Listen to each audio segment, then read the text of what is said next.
Good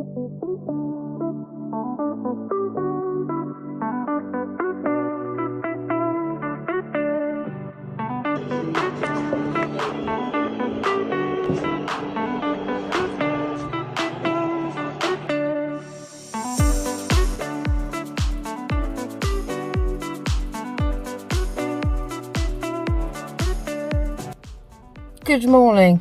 I'm just in a disabled spot waiting for Lee, who's popped to the shop, and I've just had this chap next to me he's now departed.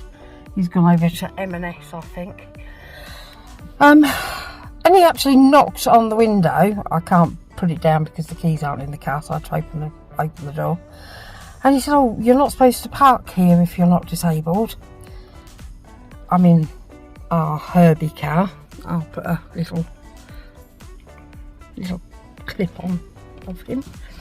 And I thought, I am disabled. I've got my tickets showing. Oh, he said. He said, well, so if you're disabled, the person who's out of the car isn't disabled. I said, no, that's right. And he said, well, you shouldn't really be parking here. You should have it for a disabled person who's actually out of the car. And by this point, I was getting a little bit wound up. And I was like, well, I don't really need to explain myself to you, but thank you very much. I'll bear that in mind. And he was willing to stand there, and he was going to argue the toss with me, so I just shut the door. And he did get the hint, and he walked off. But very, very strange how people think that, one, you're not disabled, two, that they can have a conversation with you about it, and three, blatantly almost tell you to move. Fuck off, you know. Seriously, how do people think that they have the right to do this is absolutely beyond me. I wouldn't have ever done that, even when I was about to say when I'm older, but I am older now. But, you know, I wouldn't dare. You know, if they're going to do that, just let them do it. You know, all right, I might stare at somebody if they're blatantly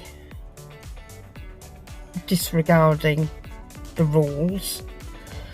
But, yeah, I wouldn't pull somebody up on it. Yeah, I just thought it was bloody rude, really. Oh, there he is. Look, is that chap over there in the hat? Walking with his... I mean, not being funny, he don't look very disabled to me. He didn't look, but... Yes, with his wife. There's a little lady in a wheelchair behind him, in a mobility scooter behind him. But, yeah. Very odd. But I was very polite. I didn't tell him to fuck off. I could have done. But no, I think I possibly even smiled at him. A lovely smile. I didn't go into my day Medna though, so it's okay. Alright, that's me, over and out with me moan. Over and out.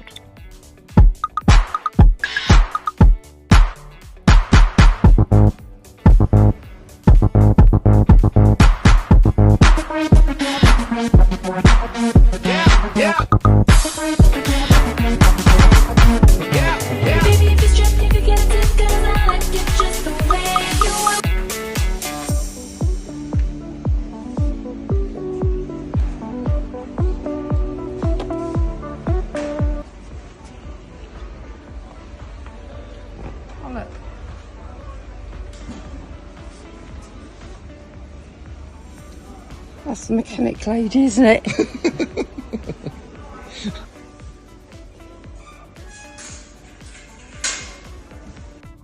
Okay, so I went into, I think we've probably seen some footage. Went into Smith's to have a little look. They got some really good Funkos in there. I didn't get around to anything else. Pain in my leg was ridiculous.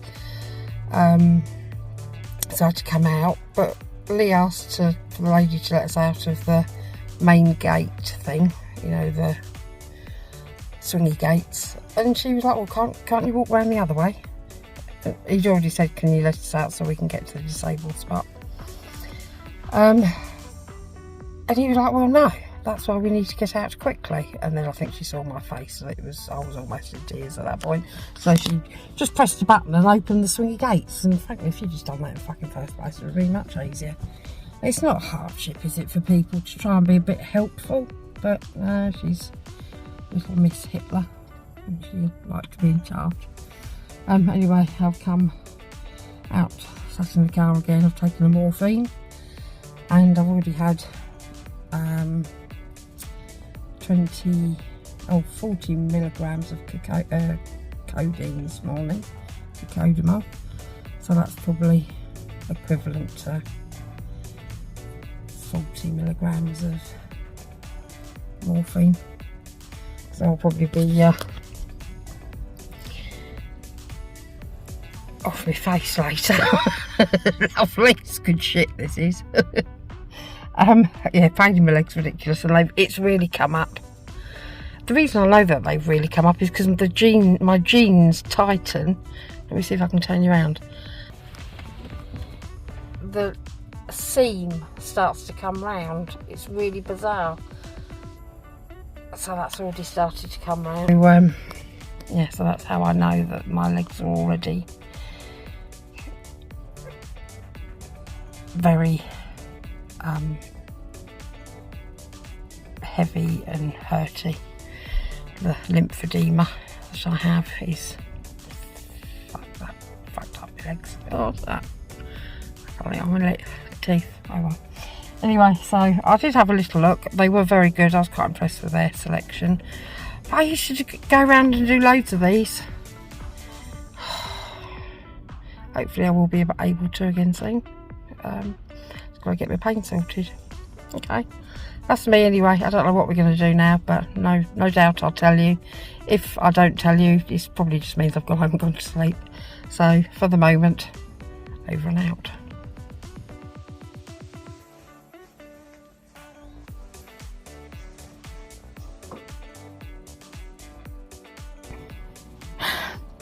It's getting to the time when I don't know if it's me or if it's my head that's causing my mood swings. I can't cope with anything at the minute. I don't really know what to do. I'm trying so hard to get all my stuff. But I can't, I don't want to do it. I just want to be left on my own. And everybody keeps talking to me. And I don't want it. I don't get any peace and quiet. And then when I've got peace and quiet, I'm trying to talk to people. It doesn't make sense to me. I don't know what to do.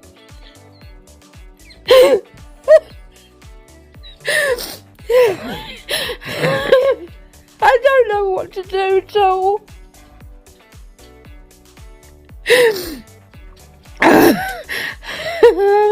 I've taken all my medication and everything, and I'm trying to think this is just going to blow over in a minute and just try and do something different.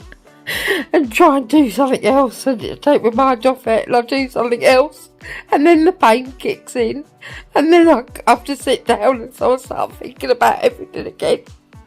And I can't stop any of the pain, it won't stop. Even when I've taken fucking morphine and stuff, it's not stopping. I think everything's stressing me out. And I can't deal with it anymore, it's too much. I don't know what to do.